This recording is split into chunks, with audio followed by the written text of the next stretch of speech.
Again, if I go high, it makes it very difficult. Even an overhead cast, it's more awkward.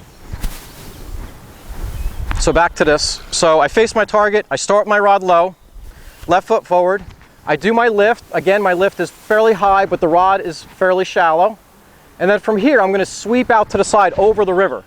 Biggest mistake for most beginners is they're stuck on an overhead cast. They're very used to going over the top.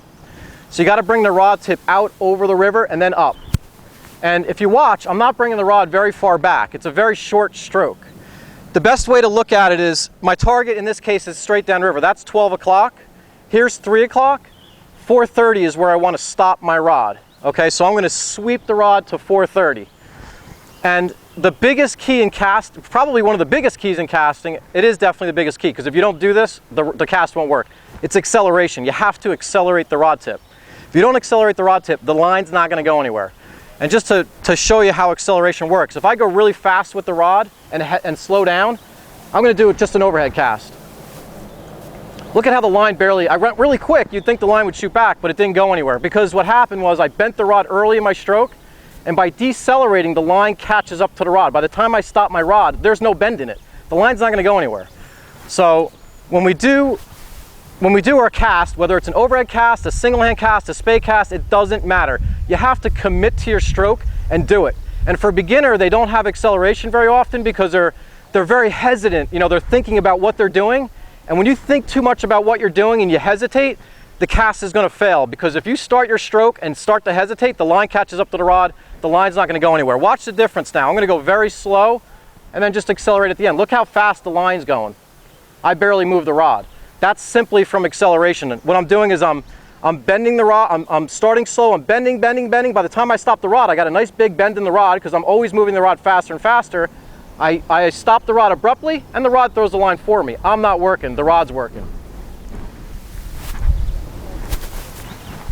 So back to the switch cast, it's a lift, it's a smooth acceleration, stop and out. And I'm putting my anchor here, and let's start talking about the anchor a little bit.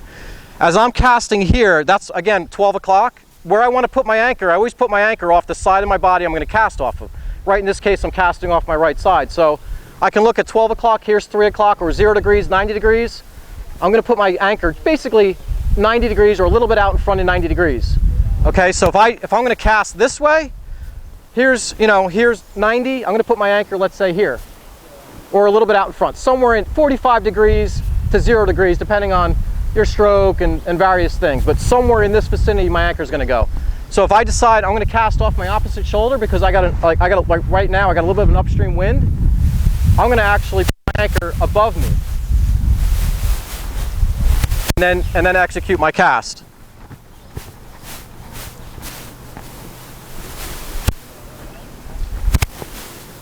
So back to the switch cast.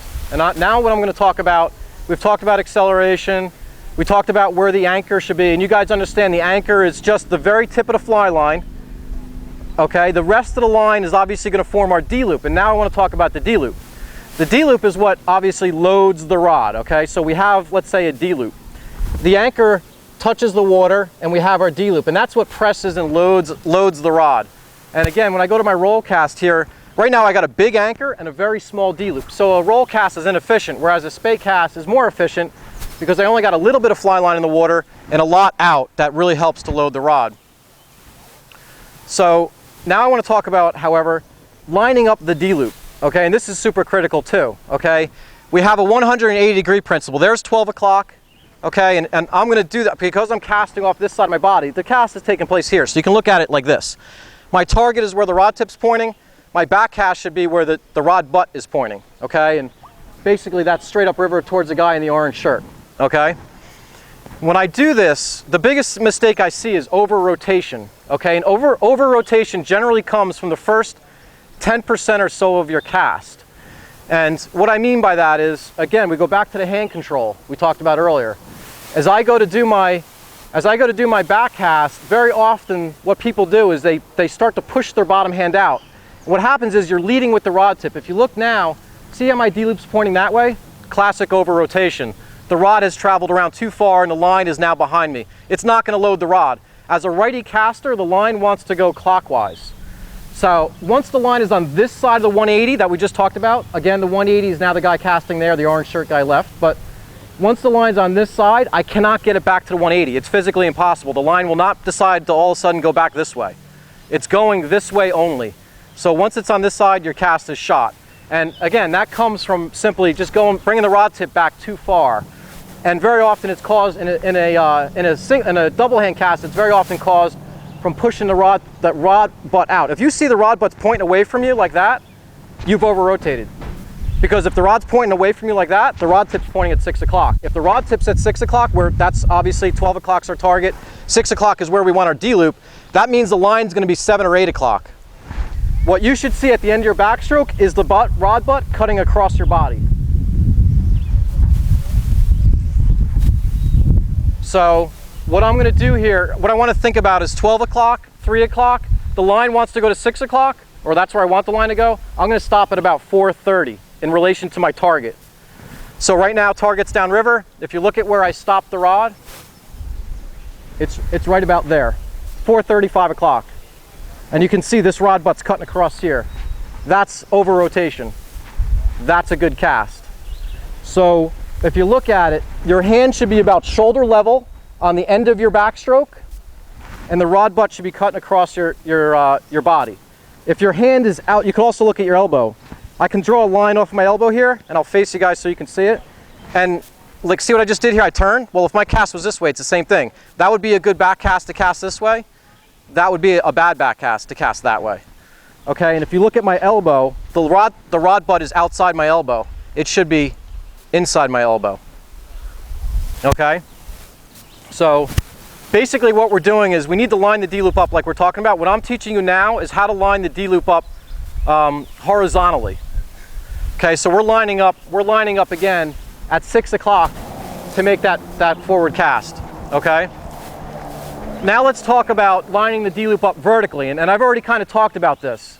When we line the D-loop up vertically, we want to get what I call the apex of the D-loop, where the D-loop is folded, should be about 3 to 4 feet above the water.